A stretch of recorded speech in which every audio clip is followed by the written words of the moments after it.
एक सच्ची कुर्बानी, बकरीद का पैगाम। एक गांव में रेहाना नाम की एक बहुत अच्छी और गरीब औरत रहती थी। उसका एक ही बेटा था, आरिफ, जो उसकी आंखों का तारा था। रेहाना के पास एक बकरी थी जिसे उसने बहुत प्यार से पाला था। वो बकरी सिर्फ उनका सहारा ही नहीं थी, बल्कि उनके घर का एक सदस्य जैसी बन गई थी। बकरीद का त्योहार नजदीक आ रहा था।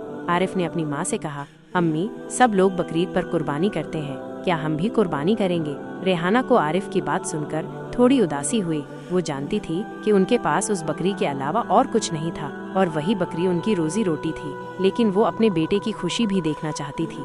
कई दिनों तक रेहाना सोचती रही। एक तरफ उसकी मजबूरी थी और दूसरी तरफ उसके बेटे की ख्वाहिश। आखिर उसने एक मुश्किल फैसला किया। उसने आरिफ से कहा, बेटा, हम बकरीद पर अल्लाह की राह में अपनी सबसे प्यारी चीज की कुर्बानी देंगे। आरिफ बहुत खुश हुआ। उसने सोचा कि उसकी माँ ने कोई और बकरा खरीदने का इंतजाम कर लिया होगा।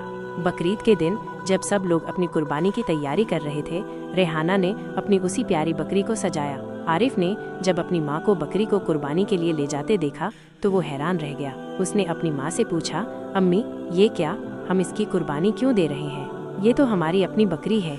रेहाना की आंखों में आंसू आ गए, लेकिन उसने सब्र से काम लिया। उसने आरिफ का हाथ पकड़ा और कहा, बेटा, अल्लाह को सिर्फ जानवर की कुर्बानी नहीं चाहिए, अल्लाह को हमारी नीयत और हमारी सबसे प्यारी चीज की कुर्बानी चाहिए।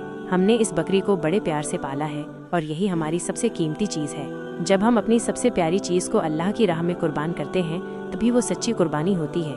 आरिफ अपनी माँ की बात समझ गया। उसकी आंखों में भी आंसू थे, लेकिन इस बार वो खुशी के आंसू थे। उसने अपनी माँ को गले लगा लिया। रेहाना ने अपनी बकरी की कुर्बानी दी और उसका गोश्त गरीबों और ज़रूरतमंद लोगों में बांट दिया। इस कहानी से हमें ये सीख मिलती है, बकरीद का त्योहार हमें ये सिखाता है कि सच्ची कुर्बानी सिर्फ जानवर की नहीं, बल्कि हमारी सबसे प्यारी चीज़ की, हमारी स्वार्थ की और हमारी बुरी इच्छाओं की होती है। अल्लाह को हमारी नीयत दिखती है, न कि हमारे पैसे या दौलत। हमें अल्लाह की राह में अपनी सबसे कीमती चीज़ को कुर्बान करने के लिए हमेशा तैयार रहना चाहिए, चाहे वो हमारा समय हो, हमारी मेहनत हो या हमारा पैसा हो।